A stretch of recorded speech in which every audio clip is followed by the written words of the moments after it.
Have you been playing your mobile games and come across an ad that looks something like this? Are you tired of your drawings never looking like you want them to? Then download Simply Draw. This new app, Simply Draw, has been putting adverts absolutely everywhere. Every single time I get an advert on one of my mobile games, it's this app. And you know, it looks fairly decent. And it's always good to have a way for beginner artists to enter into the hobby. And so I thought I would give this app a go. I would download it, I would try it out, and I'd see if it's actually worth using. Can this app actually teach you how to draw? Can it actually teach you the techniques you need in order to go make your own drawings from scratch, rather than just doing what a lot of these sort of apps do, which is teach you how to draw something completely specific? And let me tell you, this app is not what I was expecting, both in good and bad ways. So let's give it a go. So I installed the app, and upon opening it for the first time, I got this whole intro cutscene where this guy called Tom basically talks about the app and what it's all about and the sort of things that we'd be learning how to draw. And he's a guy who's going to be teaching us throughout this whole video.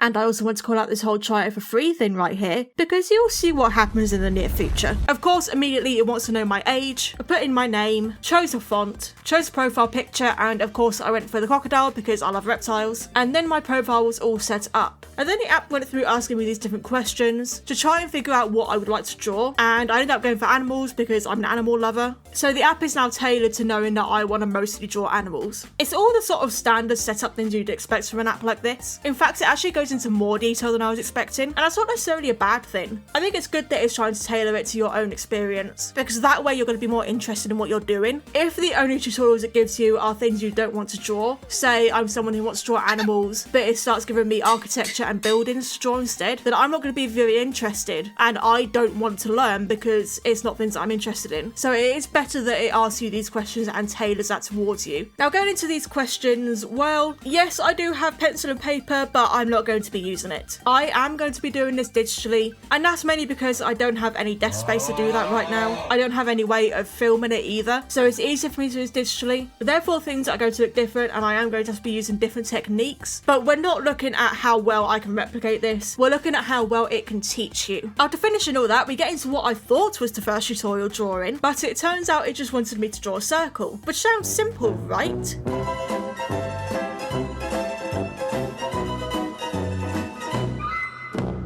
Now, after I learned how to draw the incredibly difficult, complicated circle, we moved on to the actual first drawing, which is a fish. So let's hop back to past Drago and see how she gets on following this tutorial. So grab your pencil, paper, and eraser, and let's dive right in. Get it? Dive, because it's a fish. Dude, that was an awful pun. Let's break it down into simple shapes. For example, we can see the fish's body is actually made out of these two arches. I used the palm of my hand for measurement and marked the width from one end to the other. Okay, that's something I can't do because I'm doing digitally right now. Now all we have to do is pull this one curvy arch from this point to the other point, and add another one here at the bottom from this point to this point. So, it does seem pretty decent in that it is teaching you about constructing with shapes, which is something very good in art. It's always good to look at the shapes and of things, relate all your edges to shapes, relate the 3D space to shapes. Geometry is very, very important in art. Now that we have the fish's body, let's check out its tail. First, I'll use my eraser to open up this shape a bit, so I can make room for the new tail. Personally, I'd draw it first, simply but... pull two diagonal lines from each point. One upwards, one downwards. And okay. Now, we can close this shape up with one curvy line from one point to the other. Nice. So personally, I would have done that the other way around. I would have drawn the tail in first, then erased, but at the same time, there's just a difference of digital versus traditional. But personally, I would have done that a little bit differently, but everyone's different. We'll see what else it says. See this fin? Let's draw it. I'm choosing to create this ruffled, wavy fin. Draw this fin however you'd like. Every fish in the sea is unique, and so is every artist. I like that it actually says don't follow it like to the T. My concern with this app was that it was going to be you would only be able to draw really specific things because you'd have to follow exactly what it's saying. But I like that they've made it so you can have your own creativity, and I can't see where my pen is because it's so small. So I'm gonna do one like this, I think. Taller, arrow shaped like. Let's take a look at that reference photo again. See this gill and this small fin at the side of the body? Let's add that in too. Just add one simple curvy line here, not from the top of the body, slightly below it. Remember, if your drawing doesn't look exactly like mine, that's good. Every drawing is different, and that's beautiful. Again, I'm going to do this slightly differently. I'm going to go from the bottom up because I feel like that gives me more of a curve. And we're going to add in this little fin. In fact, I'm going to do it a little differently. Now, for the eye of the fish. We of course can only see one eye since the other one is at the other side of the head. I'll add another black dot within it to make this eye just a bit more detailed. I mean, that's quite simple. At the same time, I feel like that's in the wrong place. Am I the only one that feels like that's in the wrong place? That it should be a little bit lower down? Maybe I'm wrong. Let's do it how he does it. We'll pop it. Oh god, you're asking me to do a tiny circle. Oh god. Okay, there we go. That one's decent. And because I can, rather than doing a small circle just with my usual brush, I'm just going to put my brush on bigger and just put the people in like that. Okay. You know what my other concern is right now is that fish photo they're using as reference looks a little bit like AI. I hope it's not. Start here, a little above the edge, go downwards, then upwards, and now we have a cute smiling fish. If you want to draw a different mouth, go for it. Don't let me stop your creativity. I'm going to add the little, like, that some fish have, you know what I mean? I can't quite get it. I'm doing this zoomed out, so this is quite difficult. Maybe I should zoom in a bit, but we're doing like this now. This is how I'm going to keep it. I'll add 3 bubbles above his head because, well, traditionally speaking, fish swim in water. At least that's what scientists claim. Okay. The joke's a little bit like, okay, mate, you don't really need to make that joke, but you do you. Like, you can really tell that this is aimed towards children, just from the jokes that he's making. And there you go. Step completed. Great progress so far. What a great looking outline. Let's give it some shading to make it feel far more 3-dimensional and realistic. Remember how we made these 3 bubbles? Let's fill the first one with a dark tone. Here's a pro tip. Hold your pencil close to its edge and apply a bit more pressure than before. Not too much though. I don't want to etch the page. So here I've made a new layer and I'm getting my watercolor brush actually to do this. I think this is the closest that I'm going to have to making this sort of smudgy pencil look. I'm putting it on some texture so that it's got a bit of a pencil texture to it. So we're just going to very lightly, not going to worry about messing with my density in my menu. I'm going to treat this like it is an actual pencil. Just do what he did. You can already see that I'm sort of naturally trying to make it more like a 3D shape, but I'll try follow more what he's doing, which he just did that like me. Hold your pencil far from its tip and use gentle strokes to fill it with a lighter tone. Just try to pet the paper with your pencil. So I'm not doing the technique with holding my pen differently because instead I'm using my pressure sensitivity.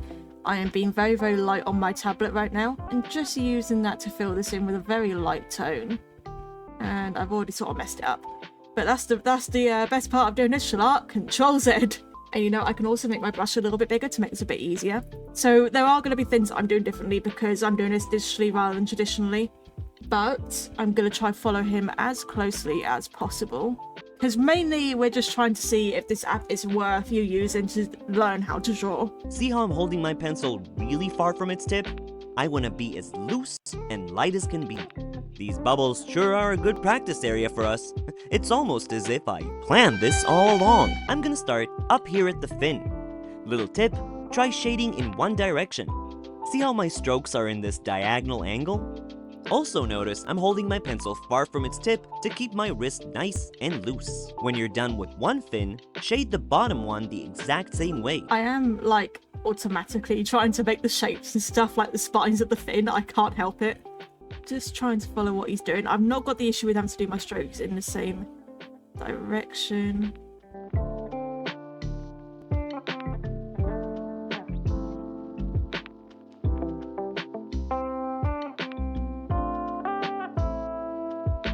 Now let's hold the pencil much closer to its tip and apply a bit more pressure here at the edge of the fin to create a darker tone. We just want to make sure there's a clear separation between tone to tone. Let's do the same thing here at the edge of the bottom fin. What I'm finding is that I'm like constantly trying to do things that I would do as if I were drawing this myself without following a tutorial. Having to rein it in a little bit, but we're getting there. What you're doing here is what the pros call layering. Shading on top of an existing one. The pros call layering. Your shading looks different than mine. That's more than okay. You're adding your own definition, making I your wouldn't drawing say it was a uniquely pro yours. thing. Layering is a very simple part. I do like that you keep saying, no, if it looks different from his, then it's not a problem because you're doing it how you want to do it. So the fact that mine is looking a bit different from his because I'm using slightly different techniques because I am a professional artist, so I sort of do know what I'm doing. But I do like that he specifies that it's different, that it can be different. That's quite nice. Okay, it's a little bit messy, but got something. Let me show you how to give this body some volume. All we gotta do is go back to light pressure and simply add a really light tone here at the edges. Since this is a really light tone, I'm holding my pencil far from its tip again. We switch it up every time we shade with a different tone. Close for a dark tone, and far away for a lighter tone. Believe it or not, you're actually creating some muscle memory right now. The more you shade, the easier it gets.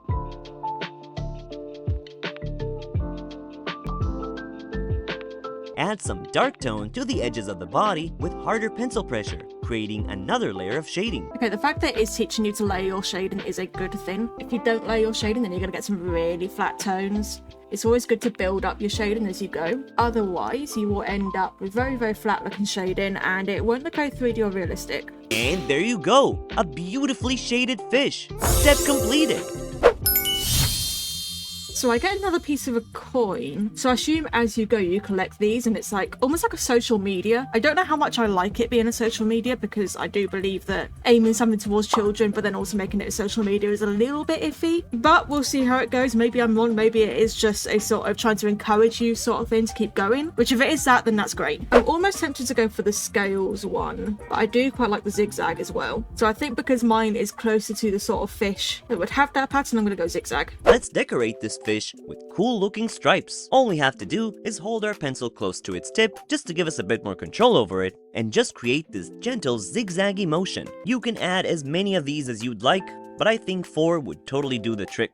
So mine is going to look a little bit different because of the difference between the traditional and the digital. I am doing my best to try and mimic the pencil texture here and the techniques with pencil. I think it is looking pretty similar. It's a little softer, but that's as good as I'm going to get it. I'm not happy with that one. Control Z, what I would do without you, I don't know. That's why I can't do traditional, guys. I'm too reliant on Control Z nowadays. Let's add these simple diagonal lines using slightly harder pencil pressure, going with the angle of the fin itself, which is a bit slanted. I'm only doing 3 because that's how I've drawn the fins. Not all of my lines are the same length. Some are longer and some are shorter. You can also add some lines here at the fin if you'd like, just as a final touch before our drawing is complete. I'm just going to add a little bit more myself like that. Don't feel too bad doing this considering it does say that you can have some artistic liberty while doing it. I do think there's some more it could teach you. But then again, I have to remember that this is the base tutorial one, so this one will be fairly simple. I've just added a few scales there. You bear with me here. I can't help it. And there you have it. Drawing completed. Amazing work. And also, feedback is the best way to understand what you're doing well and what you can do to improve. So, I'm gonna take a picture of my drawing and have it analyzed by Simply Draw's AI feedback. Oh, we have Showing AI. your work to a teacher who can give you specific feedback on your drawing to keep you on the right track. Oh, It's a robot, so you can ask for as much feedback as you want. I don't know how I feel about that. Really cool. Try it out for yourself. I don't know how I feel if it is using generative AI, and like I said earlier, I was a little bit suspicious about that fish reference image possibly being Gen AI. It looked a little bit like that. It wasn't fully ringing my alarm bells, but it had a little bit of that AI look to it. So I hope they're not using generative AI, and I don't know how I feel about this other AI thing they've got going on. Maybe it's alright, I don't know, but I'm still not fully there with it. Let's give it a go though, so we're going to take a picture. I don't know how well it's going to do considering it's showing the fact that I'm taking it from a monitor, so it's got those scan lines. look who Oh! went for a swim. I bet he came here to show off how you drew him. What the hell? He's so screwed up. Look how nice these tones are. He's so screwed up. Oh no. Amazing! You've just unlocked the drawing journal. When I look through my own journal, I can see exactly how far I've come. And now you can too. Any awesome drawing you make anywhere can be added here. My journal grew with me, and yours will too. That is a really cute little feature, actually. I can see children really enjoying that, like making your own little scrapbook of your creations to show your journey as you're going, how you grow. That is actually a really nice idea. I do like that. However, I also don't see why they can't just make a physical scrapbook. I know we're very much in the digital age, but, you know, if they're making it on pen and paper, I feel like a proper tactile physical scrapbook would be much nicer than a digital one. You can actually sit, physically look through it, physically, you know, fill your drawings, add all these textures you've got, even add, you know, stick in some silly decorations and stuff like that. I don't know. I just feel like doing actual scrapbooking would be a bit nicer, but that's just me. Yeah, it's very generic. I mean, I'll just pop that there, I guess. I feel like physical scrapbooking would be better than that. Now we have the freedom to choose what we want to do. So now we've gone through one and seen how it works. I'm gonna go through another one just on my own and see what happens. I'll choose a bit more of a complicated one and we'll see how it goes. I'll come back to you later and let you know how I feel. Now I plan to do the nature path, because if you know me, then you know backgrounds and landscapes and stuff are my weakness. I'm not very good at them. So I thought if I'm actually going to learn something, I might as well go try do that. But I went to do it and then it came up with the subscription thing. So I thought, okay, maybe I just need to pay to this path. Maybe this is one of the premium paths. I'll go to the animals one instead. And I got the same pop-up. And I thought, no way, that can't be. So I go to the only other path available, which was the characters one. And once again, the pop-up came up. And every time on all of them, I tried to click to start the tutorials, it would come up with this pop-up and it wouldn't let me in without starting the subscription. Wait, what? Can I actually not? Dude, I can't do any of these without subscribing. Wait a second. I have to subscribe to their subscription? I have to pay them to be able to do any of these? Oh my god, so this is completely paywalled. It's not even that, like, you have to pay to get more things on top of base stuff. It's all paywalled. No, absolutely not. They're paywalling your ability to learn how to do art when this is something you can literally go on YouTube and learn yourself. I am fully self-taught with art. I have 100% self-taught myself just from watching speed paints on YouTube, from watching tutorials, looking at tutorials online, all free resources. The only education I've had in art is in school, which is like the basic sort of art you do in the younger years of school. And then I took fine art in college, but it really wasn't much of teaching you art. It was just letting you do whatever projects you wanted to do. It wasn't actually being taught art. So I am like completely self-taught, and the idea that they are completely paywalling your ability to learn how to make art, your ability to learn these tips, these tricks to do it, what in quotation marks, what the pros do, this is just ridiculous. This is awful. I guess I'll do my 1 month trial to just see what's going on. Maybe we'll see if it's worth it. Maybe, I don't know, maybe I'll sell this and maybe it'll be worth it, but I really feel like it's not going to be. £90 a year! £90 a year! That hurts! Yeah, no, we're just gonna do a free trial and cancel it afterwards. Yeah, this is, the fact that I need premium to do anything is ridiculous. Now, going through the Acorn tutorial, honestly, it was giving me some good tips. It was telling me about breaking things down into shapes again, and it was even helping me understand the 3D space. So for example, for the top of the Acorn, it made sure to tell me to wrap it around the edge, rather than just doing a flat connection. That way you have the actual curve of the 3D shape. And small things like that are very important in art. That's how you get your art to pop out, to feel 3D. And I'm very glad to hear that they are teaching you things like this. And even when it came to the shading, they showed you the reference image in grayscale, which is a really good way for you to understand tones. If you want to learn shading, then looking at things in grayscale is the best way to do it. You need to know how to lay on those tones. You need to know how to blend them together. You need to know about your dark tones, your mid tones, your light tones. And looking at a grayscale image can really help you with that, because you can see, without the interference of the color, what is darker, what is mid, and what is light, which is something you could be a little bit blind to, which your brain can almost tune out because you're seeing color instead.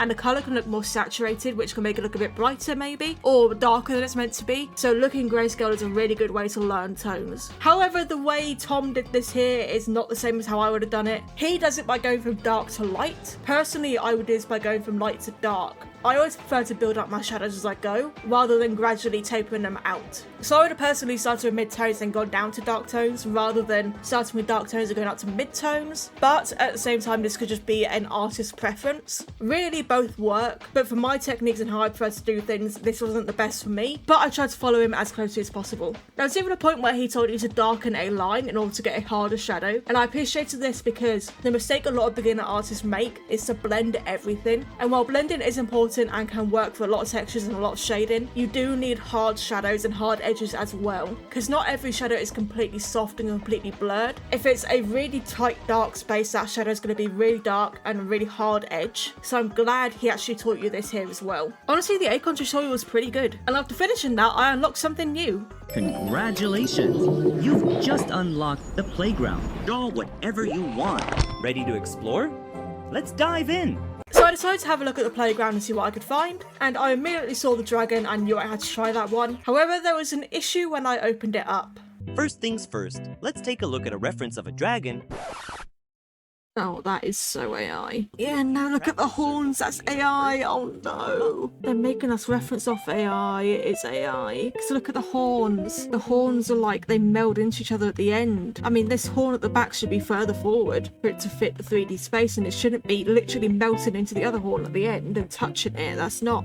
And the scales don't make sense. Look at how the scales meet the stomach scales. They sort of just start disappearing in a really weird way. Yeah, that is so AI. No, I've immediately lost all respect for this app. They're trying to teach artists, they're trying to make artists, but they're using AI. That makes no sense in my head. That's so dumb. Hey guys, so this is Editing Drago here. I still wasn't entirely certain that they were using AI. I was pretty sure, but I still had that doubt in the back of my mind. But in searching for footage to use for this video to showcase Simply Draw adverts and such, I found that they indeed do use AI. They have adverts that are fully AI, and that is just a really bad look for an art app. So yeah, they definitely use AI, and really they need to stop doing that. That's just, it's not good. So I ditched the dragon. I did not want to do something with an AI reference, and instead I went to the tree, because drawing trees is actually quite difficult, and I found this tutorial a little bit difficult to follow, honestly. I think at this point I was a bit disillusioned with the app after learning about the AI stuff, and I've got a really bad headache after using this app. And at this point I really wasn't enjoying it, but I will give this tutorial credit that it did really good at teaching you how to use reference images. It kept telling you to refer back to your reference, it kept telling you how to infer shapes from your reference, how to apply those to your drawing, and he kept saying not to follow it directly. It was basically teaching you how to use a reference but interpret it in your own way, so you're not directly copying the reference. And that's great, because that means you can then take what you learn and draw something else from scratch without having to follow a tutorial like this. So honestly, I was really pleased with how it taught you how to use a reference image. That was great, but my version didn't turn out very well because I was just rushing at this point and I wasn't feeling great, and I kind of wanted to be done with this because I kind of lost all respect for this app, honestly. I think that's it. I think I'm done with this, guys. I think I've seen what I need to see.